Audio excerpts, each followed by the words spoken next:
forum, this is the format. Each candidate will have 1 minute to answer the question. Each candidate will have the opportunity to answer the same question. Then a limited number of questions will be taken from the audience and may be made only to the specific candidate. Once a candidate answers a question from the audience, subsequent questions from the audience will go to a different candidate. Regarding campaigning will be allowed outside of the restaurant, but there is no campaigning inside the building. And we will not have a vote at this community forum. Hello. Hey guys, thank you for coming, and thank you for the candidates, thank you for coming. I'd like to take this time and you guys can take 2 minutes apiece to introduce each other. Also, there's a little key factor.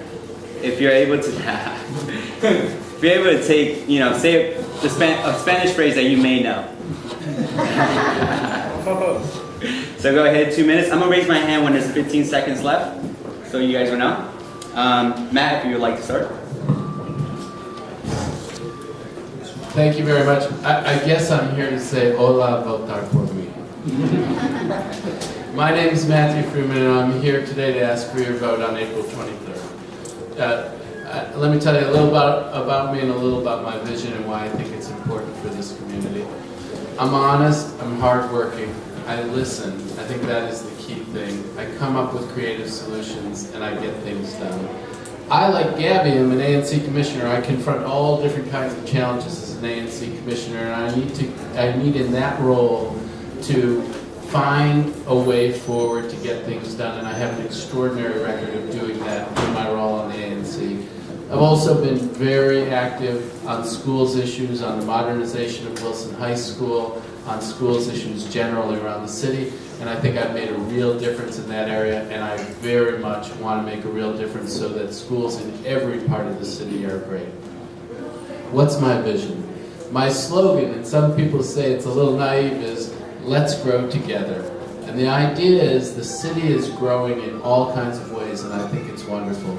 But we need to make sure that growth happens in a way that benefits all of our communities and brings us together and doesn't divide us. And that's a critical issue in the Hispanic community, frankly, because there's so much change in the areas in which people in the Latino community live. And we need to make sure that the fabric of these communities is preserved even as we go through this period of economic growth. We need to be sure that the things that brought us to this city, the things that we love about this city, are here 10, 20 years from now. We can do that by pursuing smart strategies on growth. That's what I want to be a part of. I'm looking forward to the questions and answers. My theme is let's grow together. Please help me do that. Help me be a part of that by giving me your vote on April 23rd. Hola, votar por mí. Hey, Matt, thank you. Go ahead, Pat. Good evening. My name is Patrick Mara, and I'm thrilled to be here tonight. I'm looking forward to the Happy Meal portion of the evening. Matthew said let's grow together. I look forward to growing with you all together at the end of this event. I represent Ward 1 on the DC State Board of Education. I live on 11th Street in Columbia Heights. I moved to that part of the city 10 years ago from another part of the city, and I've seen great change. Over the last 2+ years, I've represented the ward on the DC State Board of Education. I visited over 70 schools throughout the city with an obvious concentration on the public charter, the public, and even the parochial schools in Ward 1. And I've seen a rising Latino population. But at the same time, I've seen a government that is unaware. A government that is typically at various levels in agencies, people are not aware of how large the Latino population is, and they are not aware of what is needed. For example, from an English language learner's perspective, this population now makes up over a majority of Ward 1 DC public schools. It's increasing. It will increase over into Ward 4, into Ward 5. We need to be prepared. We need to make sure that parents, that students, that teachers have the right supports to support English language learners. On a housing front, living on 11th Street in Columbia Heights, I've seen housing change rapidly. So while people talk about the 1,100 new residents coming into the city every month, we need to figure out ways we can keep the residents who live here, which is one of the reasons why I support a housing committee. We need to make sure that we examine housing from, am I done? You're 5 minutes, 5 seconds. Oh, 5 seconds. Well, in closing, I'm here today to ask for your vote on April 23rd. Thank you.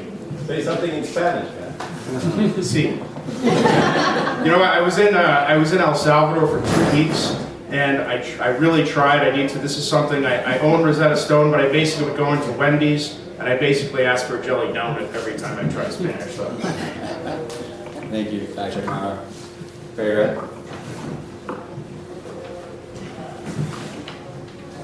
Buenos días. Me llamo Red y Rojo. Yo hablo español un poquito. Thank you for having me this evening. I'm one of 7 candidates running for the at-large seat. And I have a vision for the city. I have a vision that's much more broad than any other candidate in the race. I live for the day when wealth disparity is no more in this city. And that's a ways off, but I believe it's possible. I'm the DC Statehood Green candidate in this race, which makes me somewhat different from all the others. I'm not ashamed of that. It's a good thing, because what we have been doing hasn't worked for everyone. It's worked for some, but it hasn't worked for everyone. And I'm of the belief, of the heart, that all people, all boats should rise whenever you have good fiscal health in any jurisdiction. I come from a background of community organizing. My work started in labor. I worked at a book warehouse with other workers who were being discriminated against, who were being paid unfairly, underpaid, weren't given health care, and worked in unsafe conditions. And we chose to band together to strategize on how to win the right thing for the right reasons. And in doing so, we changed an entire community as well as changed ourselves. We had never been engaged in the political process, nor had we been engaged in anything other than our self-indulgence. So what I come to say is, I'm coming to bring something new to the city of Washington, D.C. Inclusion with all residents making decisions that affect all of us. Thanks for your time. I want you to vote Perry Red come April 23rd. Thank you, Mr. Red. So I'm going to open up with this following statement. Latinos represent 55,000 of all district residents. And as we grow, we become a greater proportion of the voting population in the district. Currently, there are 22,000 Latinos residents eligible to vote. Enough votes for you to win this election. So with the first question I'm going to ask is, what are some of the agencies or organizations serving the Latino community that you have met with? What issues of priority concern did you identify? How would you help resolve these issues? Let me start with... Yeah, Matt.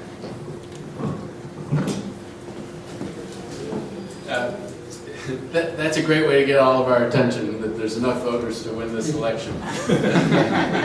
I've met with the Latin American Youth Center, with Mary Center, with schools in the community serving the Latino community.